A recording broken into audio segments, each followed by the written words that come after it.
कौन सा समाचार रहा सुर्खियों में, किस घटना को नहीं मिल पाया मीडिया में स्थान, कौन सी खबर सही जगह से चूकी, क्यों चली गई फ्रंट पेज की न्यूज भीतर के पन्नों पर, कौन से लेख का क्या है सार, क्या रहा हर दिन का खास, आप देखेंगे सलिल संदेश के साथ। अब प्रस्तुत है सोशल मीडिया के हर प्लेटफॉर्म पर मोदी का समाचार लोक। नमस्कार, सलिल संदेश के समाचार प्रभाग में आपका स्वागत है। मैं मोहनलाल मोदी और हमारे सीनियर जर्नलिस्ट सनाउल्लाह खान साहब इस समीक्षा में प्रस्तुत हैं।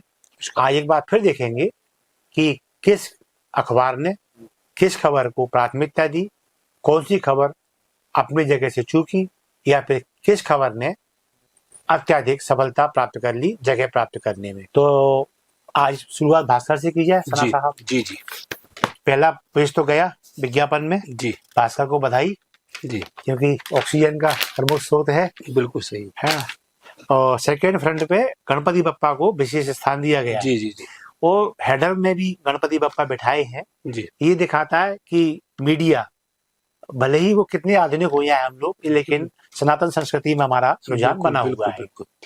तो गणेश जी को लीजिए कुछ। गणेश जी का तो ये तो उत्सव का त्योहार है। हाँ, एक उमंग भरी हुई है सब जगह। गणेश जी पूरे जगह विराजमान है। हाँ, एक अलग उत्साह देखने को मिल रहा है। जैसे आज भी ये देखा कि सभी ने बधाइयां दी, पीएम मोदी से लेकर सभी, सीएम मोहन भागवत, सभी ने बधाई दी। बिल्कुल। तो एक उत्साह है पूरे देश में गणपति जी को लेकर। तो अच्छी पहल है। लोगों का हुजूम भी सड़कों पर आ गया है। धार्मिक स्थल, धार्मिक कार्यक्रमों को हम सामाजिक रूप में किस तरह इस्तेमाल कर सकते हैं जी, वो गणेश चतुर्थी हमें सिखाती है। बिल्कुल।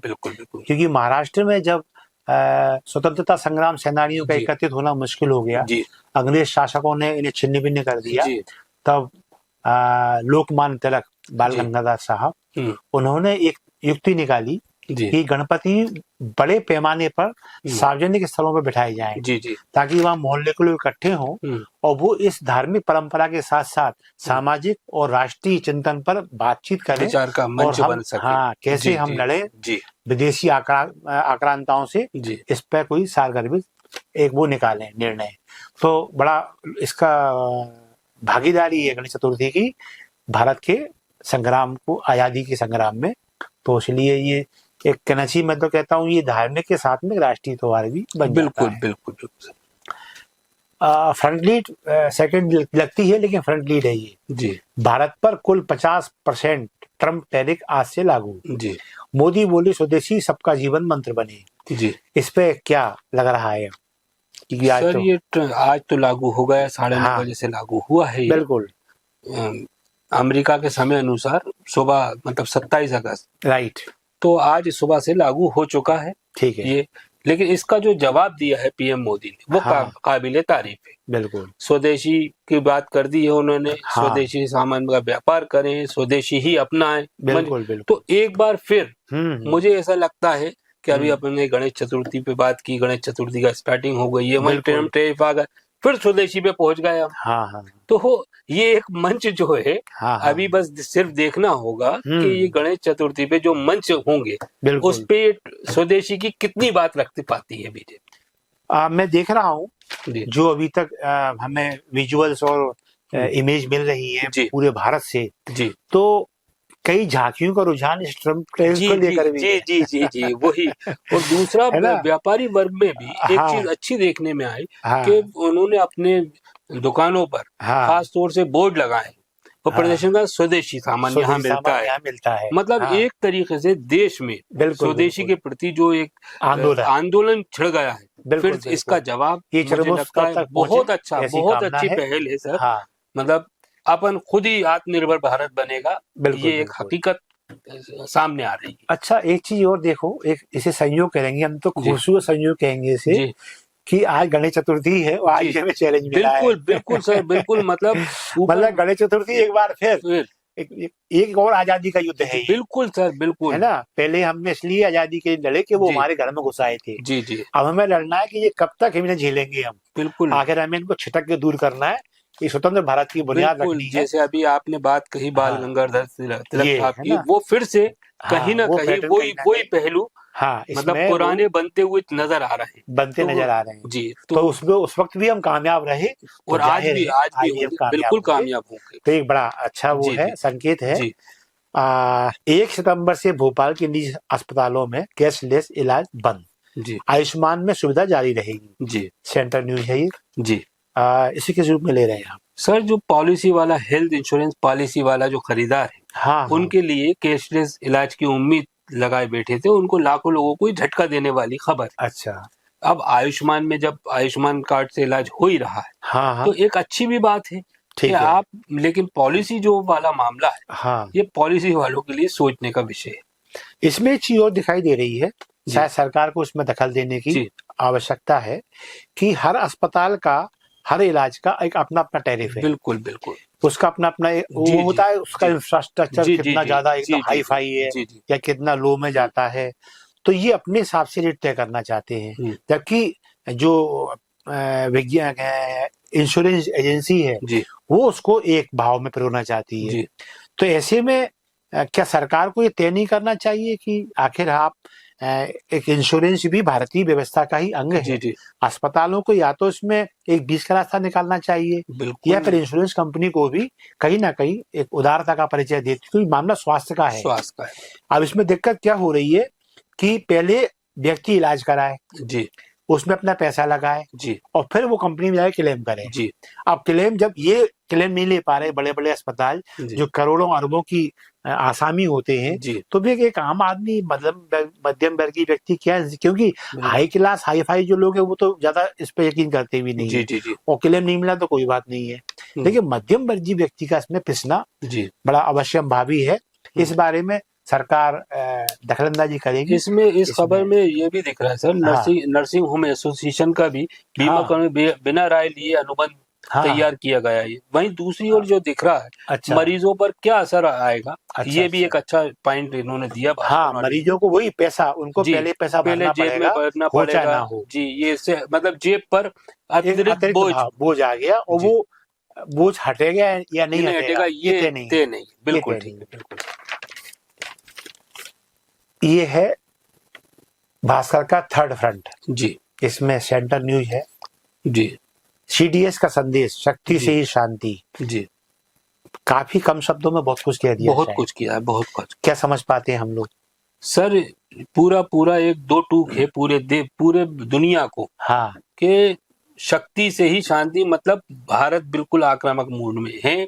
और जहां पर सीडीएस ने आज ये भी बीच में बयान दिया पिछले दिनों में कि सेना तैयार रहो, मतलब हमेशा तैयार रहो, कभी भी कुछ भी, मतलब कोई अब वो महात्मा गांधी वाला युग खत्म होते हुए मारो तो अब सीधा थप्पड़ का बदला थप्पड़। तो कोई भी ये सोचे ना कि भारत जो है बिल्कुल पीछे हटेगा, कदम आगे ही बढ़ेंगे।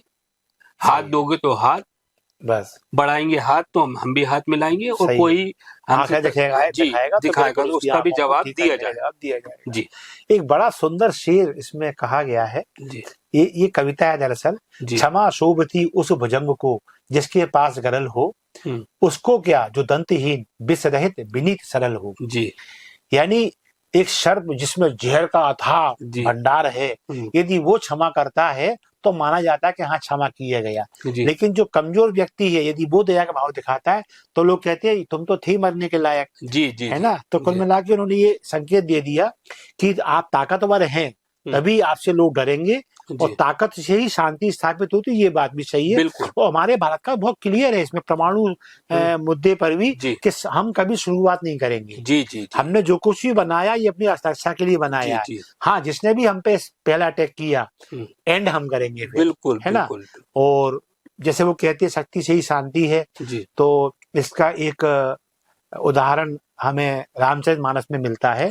जब भगवान राम समुद्र से रास्ता मांग रहे थे, उन्होंने 3 दिन तक उसकी विनती करी कि हमें रास्ता दे दो, हमें पार जाना है, तो वो नहीं आया। तब उन्होंने खड़े होकर जो एक दृश्यांकन किया है तुलसीदास जी ने, विनय न मानत जलद जड़ 3 दिन गए बीत, तब सकोप बोले प्रभु भय बिन होए न प्रीत। बिल्कुल। तो जब तक आप में ताकत नहीं है और शत्रु में भय नहीं है तब तक आप सफल नहीं हो सकते। अच्छी खबर है, अच्छे लगाई भी, शानदार लगाई भी अच्छी है। ये वैष्णो देवी मंदिर पर बड़ा हादसा हुआ है।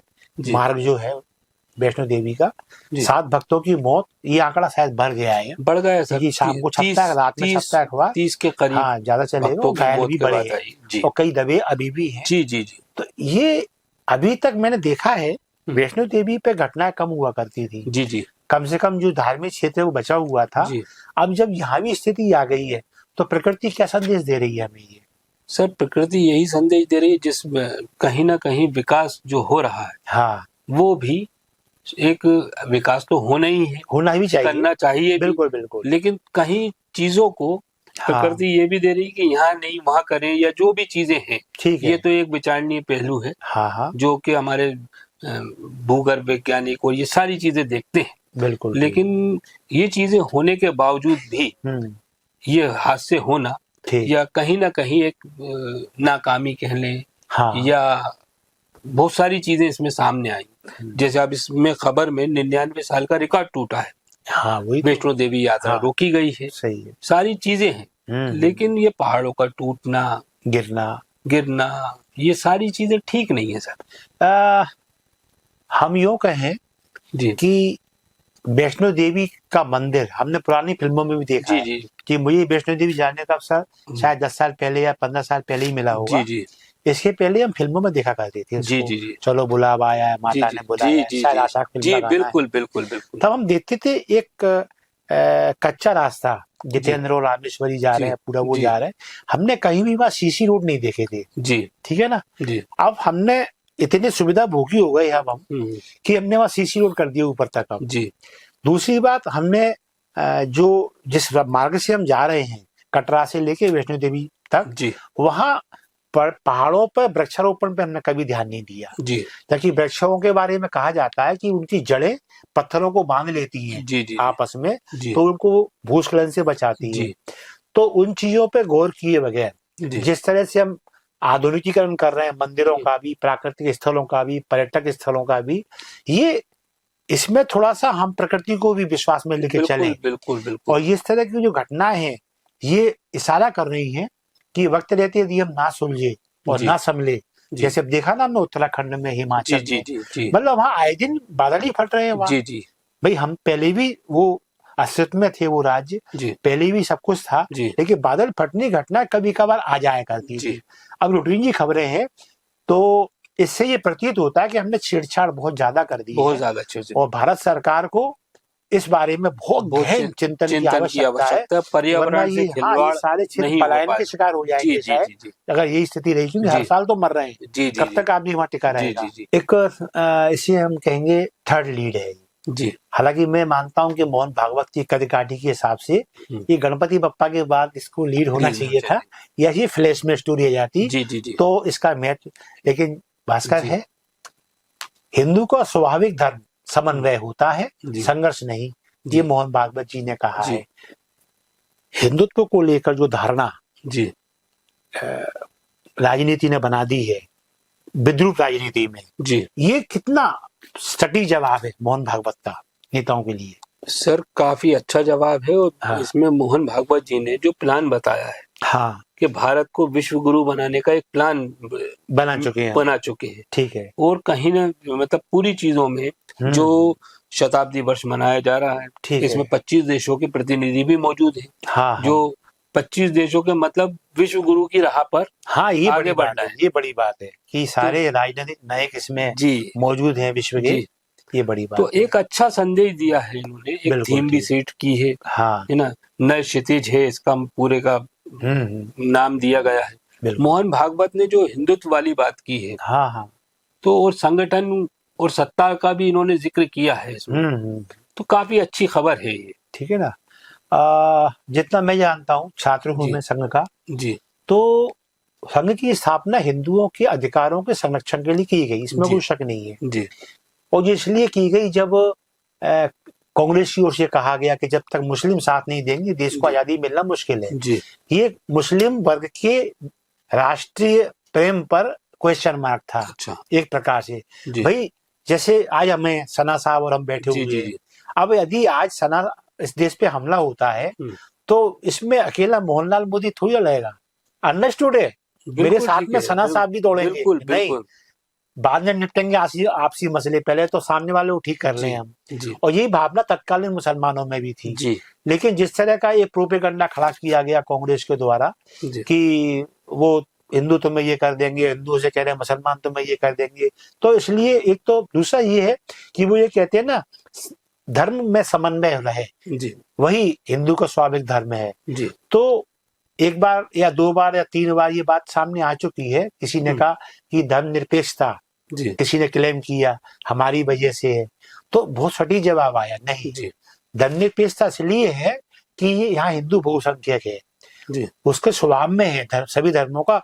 और ये है भी, सना साहब आप इसको मानेंगे इस चीज को, आपको हिंदू दरगाह पे भी मिलेगा, बिल्कुल आपको हिंदू चर्च में भी मिलेगा, आपको हिंदू गुरुद्वारे में भी मिलेगा, और आप बौद्धों के मठ में भी मिलेगा। बिल्कुल, ये अगर सभी धर्म सभी मजहब ये अपना लें तो सारी लड़ाइयाँ खत्म हो जाती सारी लड़ाइयाँ खत्म है ना। और मैं एक और इसमें संदेश देना चाहूंगा जो संघ से मैंने सीखा है कि जो विदेशी मुगल आक्रांता आए थे वो मुट्ठी भर थे, लेकिन मुसलमान तो बहुत सारे हैं।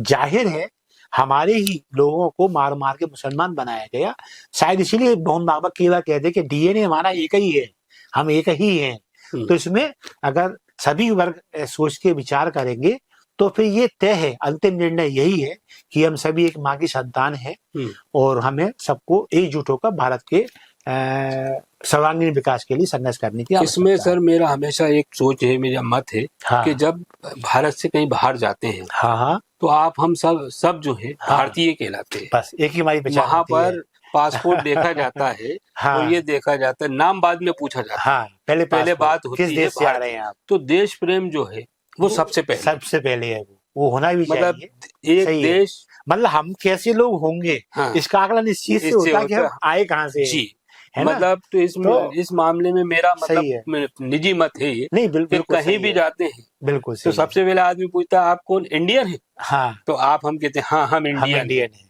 उसके बाद तय होता है। तो ये बातें ऐसी हैं कि इसलिए देश को जो बात कही है मोहन भागवत जी ने कि देश की बात भी करी है इन्होंने। इन्होंने एक संग न काहू से दोस्ती, न काहू से बैर, न किसी से इस सिद्धांत पर चलता है, दोस्ती भी नहीं है। लेकिन जहाँ देश की बात आएगी तो फिर हम सब एक, उसमें नाम या धर्म या कुछ भी मायने नहीं रखता। बिल्कुल सही है, मतलब देश पहले जी। जीतू पटवारी का बयान काफी चर्चाओं में है कल, शायद हो सकता है उन्होंने इसलिए बयान दिया हो। हाँ, बहुत दिनों से चर्चाओं में भी नहीं थे है ना। सबसे ज्यादा शराब पीती है मध्य प्रदेश की महिलाएं जी। ये क्या कहना चाह रहे थे, क्या कह रहे थे? ये थोड़ा इस पे रोशनी डाली है इस पर सर। ये पूरा मामला एक सियासत को नया, मध्य प्रदेश की सियासत में एक महिलाओं को लेके एक नया बयान कह लें। जबकि आंकड़े ये हैं कि अरुणाचल प्रदेश ये सबसे ज्यादा शराब पी जाती है। ठीक है ना। मध्य प्रदेश 19वें नंबर पर है देश में।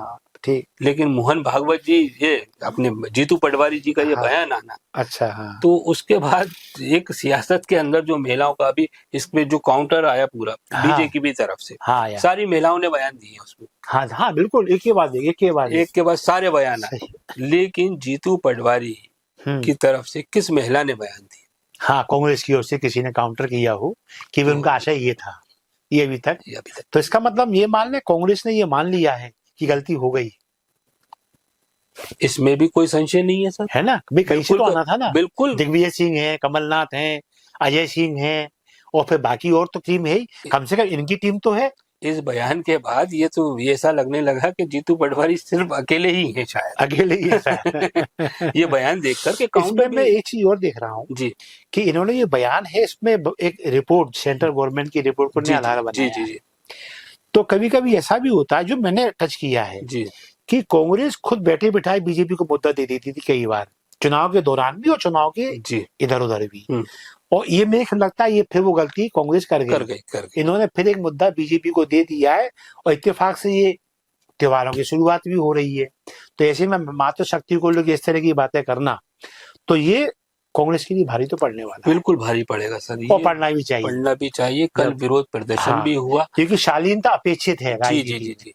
जो आप इस तरह के बयान देते हो तो ये जाहिर हो जाता है कि आपकी सहनशीलताएं जो है वो समाप्त हो गई है जी। तो फिर क्या राजनीति में इनको वजन दिया जाए। चलिए, भाषण के बाद हम पत्रकार पे आते हैं जी। लगभग वही खबरें हैं, वही खबरें जो भाषण में हम देख चुके हैं। हाँ, सभी को उन्होंने समायोजित किया है जी। पटवारी और फिर जो काउंटर सामने से जो बयान मोहन भागवत जी को है, मोहन यादव जी का जो बयान आया है ना, तो ये भी उन्होंने एक शानदार वो किया है, भारत ट्रम्प टैरिफ से मुकाबले को तैयार जी। ये ऐसा लगता है राष्ट्र की आवाज पत्रकार के हेडर से निकल रही है, तो एक बड़ी बात है। ये कैबिनेट का फैसला है मध्य प्रदेश शासन। जनता चुनेगी निकायों के अध्यक्ष जी, अध्यादेश रोकेगा अविश्वास को जी। तो क्या मायने इसके खबर के लगते हैं अपन को? सर ये एक अच्छा अध्यादेश भी दिख रहा है। किस नजरिए से? किस नजरिए से? जो अध्यादेश है जो जनता चुनेगी अब निकायों के अध्यक्षों को, है ना, हेडर भी कह रहा है कि जनता चुनेगी, तो जनता ही सारी चीजें तय करेगी, तो वो देख पाएगी अभी क्या अच्छा अभी क्या है नगर निगम में कि या फिर सीधे अध्यक्षों का जो चुनाव है वो अध्यक्ष का चुनाव वहां पर जो पार्षद होते हैं उनके उस पे चुना जाता है, अप्रत्यक्ष चुनाव प्रणाली। जैसे नगर निगम की बात करें, महापौर भी, तो इसमें हम करप्शन को बढ़ावा देते हैं जी। होता ये है कि जब ये पार्षद लोग चुनकर इस फॉर्म में आ जाते हैं कि अध्यक्ष अब हमें चुनना है जी, और जो महत्वाकांक्षी व्यक्ति है कि अध्यक्ष तो मैं ही बनूंगा जी, तो फिर वो पार्षदों को खरीदना शुरू कर देता है जी। तो आपको आश्चर्य होगा कि जिन पार्षदों के पास शायद साइकिल भी ना हो जी, उनको 5-5 करोड़ के ऑफर हो जाते हैं। बिल्कुल बिल्कुल बिल्कुल। और फिर हम देखते जीवन शैली बदल जाती है इन लोगों की। तो जब करप्शन से ही अध्यक्ष बन रहा है तो हम कैसे उम्मीद करेंगे कि वो ईमानदारी से काम करेगा? और जो करप्शन से खरीदे गए हैं जी, उनसे क्या उम्मीद करें जनता की बात उठाओगे जी जी। तो एक पहलू मुझे ये भी लगता है कि शायद यही वजह है कि डॉक्टर मोहन यादव की सरकार ने इस पे अब मन बना लिया है कि अब हम आगे से एक नियम ऐसा बनाने जा रहे हैं कि अब जिस तरह पार्षद डायरेक्ट चुने जा रहे हैं उसी प्रकार अब हम अध्यक्ष या चेयरमैन जो भी हैं उनको भी हम डायरेक्ट। अच्छा, इस पर थोड़ी सी चर्चा ये की जाए सर, तो शिवराज सरकार ने 2014 के अंदर ये पैटर्न अपनाया था। बिल्कुल, मतलब पहले अध्यक्ष चुनाव की व्यवस्था थी, बिल्कुल बिल्कुल शिवराज। अब दूसरा ये है कि शिवराज सरकार वो भी बीजेपी की थी, हाँ वो भी थे। अब मोहन यादव जी, हाँ ठीक है, उनके फैसले को पलटना। देखिए क्या होता है, ये बड़ा कहना चाहिए पुरुषार्थ का काम है जी, कि हम कई बार होता है कि गलती मैंने की है क्योंकि मैं आपका भाई हूँ जी, तो आप उसे ढकने का प्रयास करते हैं जी। लेकिन यदि आपके अंदर नीतियों को लेकर एक विश्वसनीयता का भाव है, ईमानदारी का भाव है, तो फिर आप ये चिंता नहीं करते कि ये फैसला मेरे भाई का था, मैं इसे पलटूं या ना पलटूं। लेकिन आपके अंदर जब ईमानदारी है अपने कार्य के प्रति, तो फिर आप उसको पलटते हैं, ये चिंता किए बगैर कि विपक्ष क्या कहेगा। और देखनी इस पे अटैक आएंगे। बिल्कुल, शिवराज सिंह जी ने जब लागू किया था, इसका मतलब शिवराज सिंह जी को आप अक्षम मानते हैं, बिल्कुल उनके निर्णय को गलत मानते हैं। आज दिन भर जो है इस पे कांग्रेस की विपक्ष की ओर से मंथन चलेगा। तो दरअसल जो फैसला उन्होंने पलटा था वो दिग्विजय सिंह सरकार के कालखंड का फैसला था, और जब इन्होंने पलटा तो अपनी ही सरकार के कालखंड का फैसला है। तो मैं ये मानूंगा कि सरकार भले किसी की भी हो, जनहित में यदि कोई चीज है तो उस पर कड़े फैसले लेने की आवश्यकता है। बिल्कुल ठीक है सर। अच्छा, अविश्वास का अध्यादेश, इसमें भी बड़ी ब्लैकमेलिंग चल रही थी जी, कि हमें या तो हमें कहते हैं हमें खिलाड़ियों तो खेल बिगड़वाओ जी जी। तो उसमें स्थिति चल रही थी कि यदि अध्यक्ष या महापौर पार्षदों के मनमाफिक नहीं चल रहा है तो एक काम को अविश्वास ले आओ, इसको गिरा दो और नए को बिठा दो जी जी। तो जनता तो गौण ही रह गई ना जी। तो अब उन्होंने ये अच्छा रास्ता कर दिया कि अब ये जब अगले चुनाव आएंगे तब तक अविश्वास को अध्यादेश से रोकेंगे। बिल्कुल और अगली बार कुल मिला के प्रेशर पॉलिटिक्स पे लगाम कसेगी, कसेगा ये अध्यादेश, है ना। पत्रकार की एक जो थर्ड लीड है जी, ये एक हास्यास्पद प्रकरण को लेकर जी जी। ये प्रकरण यदि अंतर्राष्ट्रीय स्तर पर जाता तो जो बुद्धिमत्ता है हमारे इंजीनियरों की, इसकी इतनी तारीफ होना थी कि शायद इन्हें मुंह छुपाने जगह न मिलती। बिल्कुल ठीक है ना। अब कोर्ट में ठेकेदार ने कहा PWD ने दी 90 डिग्री मोड़ वाली डिजाइन, हमने तो ब्रिज बनाया जी। अब इसमें दोषी कौन? दोषी सर आंख मूंद के सभी ने काम कर दिया क्या? ऐसा देखें तो उन्होंने डिजाइन दिया, हाँ, उसके हिसाब से काम हुआ, बिल भी लगे, हाँ, जब ये मामला उठा, हाँ, उसके बाद ये सब चीजों के सामने हो गई कि ये दोषी, हाँ, हाँ, जिम्मेदारों ने निरीक्षण भी किया, ठीक है, जिम्मेदार मंत्री भी पहुंचे, निरीक्षण, हाँ, सारी चीजें हुई। तो ये निरीक्षण तो तब भी चल रहे थे जब निर्माणाधीन था ये। बिल्कुल, इसके कई फुटेज मौजूद है। बिल्कुल फुटेज है कि हाँ, ये काम हो रहा है, ऐसा होगा, हाँ, सब चीजें हैं। लेकिन जब तक या मीडिया ने कहे, हाँ, मीडिया ने चेताया जी, मीडिया ने अपने अपने स्तर पर जिसकी जितनी सामर्थ्य चेताया ये गलत जा रहा है, तो ये मामला इतना बढ़ गया कि अब हाई कोर्ट की शरण में जाना पड़ा। बिल्कुल ठीक। अब हाई कोर्ट के अंदर ठेकेदार को भी सफाई देना पड़ी क्योंकि हाँ, वो पैसा लगा चुका है। बिल्कुल ठीक है, सही बात है। ब्लैक लिस्टेड की तक की बात आ गई, हाँ, उसने भी ये कहा कि साहब उन्होंने दिया तो उन्होंने डिजाइन तो उन्होंने दिया और मैंने बना दिया। अब इसमें चीफ इंजीनियर से लेकर क्या देखा। बिल्कुल। अच्छा, इसमें एक चीज और समझ में आती है कि ये तो हमारा समझ में आ रहा है कि ये पुल दोबारा से बनेगा और इसमें जो पैसा लग गया है भारी भरकम जी, यहाँ मैं थोड़ा सा अदालत का भी ध्यान खींचूंगा और मध्य प्रदेश और केंद्र शासन का भी, कि शासन स्तर पर जब कोई नुकसान होता है तो उसकी भरपाई संबंधितों से क्यों नहीं की जाती? जुर्माना किसी विभाग पे क्यों लगता है? आपने विभाग पर जुर्माना लगाया, विभाग से एक नोटशीट चली और कोषागार से पैसा निकला और भारत सरकार के कोष में जमा हो गया, यानी यहाँ से उठा के हमने पैसा यहाँ रख दिया, बस नहीं, इस जेब से निकला इस जेब में आ गया, व्यक्ति एक ही है। तो क्या इसमें, जैसे मैंने अभी कहा था कि इन्फेक्शन तो पहले भी हो रहा था, चीफ इंजीनियर भी आ रहे थे, एग्जीक्यूटिव इंजीनियर भी आ रहे थे, जिस इंजीनियर के सुपरविजन में ये बन रहा था वो लगातार निश्चित है सुपरविजन कर ही रहा था। और जो कंस्ट्रक्शन कंपनियां हैं इनके अपने इंजीनियर भी होते हैं, बिल्कुल, तो इनको भी निर्णय करना था कि भाई ये तो बिल्कुल आप इस तरह की चीज है कि कल मेरे, या तो आप मुझे पहले लिख के दो कि भुगतान संबंधी जवाबदारी हमारी होगी, तो वही ये प्रोजेक्ट रुक जाता। बिल्कुल। दिक्कत क्या है इसमें कि इंजीनियर मनमानी कर रहे हैं जी, और ठेकेदार धंधे को छोड़ना नहीं चाहता जी। तो उन्होंने कहा ठीक है, तो उसने वही कोर्ट में कह दिया कि जैसा उन्होंने दिया मैंने बना दिया। बिल्कुल सही। तो सना साहब, मैं तो ये मानता हूँ जब तक माननीय अदालतें जी व्यक्तिगत इनसे वसूली नहीं करेगी, अब सस्पेंड कर दिया, हमें मालूम ये बहाल होने वाले हैं, सस्पेंड की खबर आ गई है, बहाल की खबर नहीं आई, चुपचाप कहीं भी सेट कर दिए जाएंगे और काम में लग जाएंगे। तो जब तक इन भ्रष्ट अधिकारियों और अक्षम अधिकारियों के खिलाफ वसूली की कार्रवाई नहीं होगी तब तक इनकी अकल ठिकाने नहीं आएगी। बिल्कुल ठीक है। 75 ईयर हो गए हमें आजाद हुए, अभी तक हम इनसे पीछा नहीं छुड़ा पा रहे, तो इसका मतलब यही है कि अब इनके खिलाफ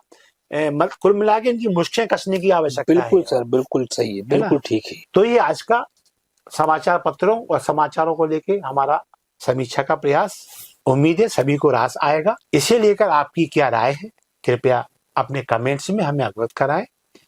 हम, आपको लगता है हम जन सरोकार की खबरों को ले रहे हैं, प्लीज हमारे चैनल को सब्सक्राइब करें, लाइक दें और उसे फॉरवर्ड करें, वायरल करें, तो ये जनहित की चीजें अत्यधिक लोगों तक पहुंच सकें।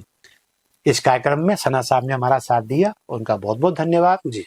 हम फिर अगले मुद्दे के साथ आपके सामने आएंगे, तब तक के लिए आज्ञा दीजिए। नमस्कार, जय हिंद, जय भारत, जय भारत। कौन सा समाचार रहा सुर्खियों में? किस घटना को नहीं मिल पाया मीडिया में स्थान? कौन सी खबर सही जगह से चूकी? क्यों चली गई फ्रंट पेज की न्यूज भीतर के पन्नों पर? कौन से लेख का क्या है सार? क्या रहा हर दिन का खास? आप देखेंगे सलिल संदेश के साथ। अब प्रस्तुत है सोशल मीडिया के हर प्लेटफॉर्म पर मोदी का समाचार रोक।